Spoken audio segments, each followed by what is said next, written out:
Hi, I'm Jen from Acadian Accounting Education, and today we are going to record a customer deposit using the accounts receivable method.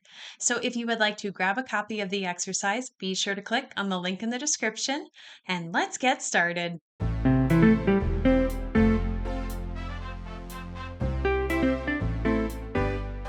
right, let's go ahead and record that deposit. Now, this exercise is coming from our Level 2 ProAdvisor certification course, which, if you would like more information about that course after we go through the exercise, be sure to click on the link in the description. But let's dive in and read through today's scenario. Craig will be completing a big project for wedding planning by Whitney. He will be helping with the landscaping for a new wedding venue. Since the project will be costly, Craig is collecting a $200 deposit from Whitney before getting started. Now, you'll need to be in the sample company to do this exercise. If you are not sure how to get into the sample company or get your own free QBOA account, be sure to click on the link in the description. I have the sample company here on the left side of my screen. This is what it will look like when you sign in. This is the dashboard. So let's go ahead and get started with the exercise. Now for this exercise, you will use the accounts receivable method to record the deposit. When using this method, you are recording the deposit before an invoice has been created. So we're going to click on the plus new button and then select receive payment. So the plus new button is on the top left corner of the screen. Click on that, and then under customers is receive payment. Now, once it comes up for us, we're going to start filling it out. In the customer field, let's select Wedding Planning by Whitney. So click the down arrow. You can either scroll or you can type in her name. Either way is perfectly fine. Once you find it, you will get this error here. Once you find it and select it, you will receive this error here. This warning tells you that letting you know that the Wedding Planning by Whitney has no outstanding invoices. So that is perfectly fine. We know that there is not an invoice here, so that is not a problem. Let's go ahead and fill out the rest of this. Whitney had paid with check 525. So in the payment method field, we want to click the down arrow and select check. And in the reference number field, this is the check number where we are going to put the check number. So type in 525.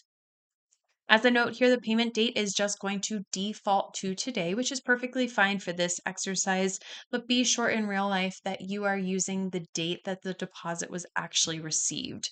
Dates are super important as you're doing bookkeeping, so just be very aware of that. In the amount field, amount received field, we want to type 200. So click into that and type the 200. When you click out of it, you will see QBO updates this transaction. So now we can just go ahead and click on the Save and Close button on the bottom right corner. Now, as soon as you do that, you will see this pop up here indicating that no invoice has been selected. And we understand that. So you can go ahead and save this as a credit. So click on that green button there. Very good. Now we have that payment, that deposit has been saved. Now let's go ahead and take a look at the impact on Wedding Planning by Whitney's customer profile. So from the left navigation bar, we're going to hover over sales and then select customers. So go ahead and do that. And then once we do, we want to find her name, which is towards the bottom there, and go ahead and click on it so that we can see her customer profile, which you will see right here. If you happen to get any pop-ups like this, just go ahead and click out of them.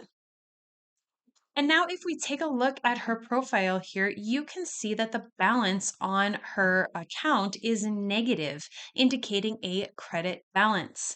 When you create the invoice at the end of the project, you'll be able to apply the credit to the invoice.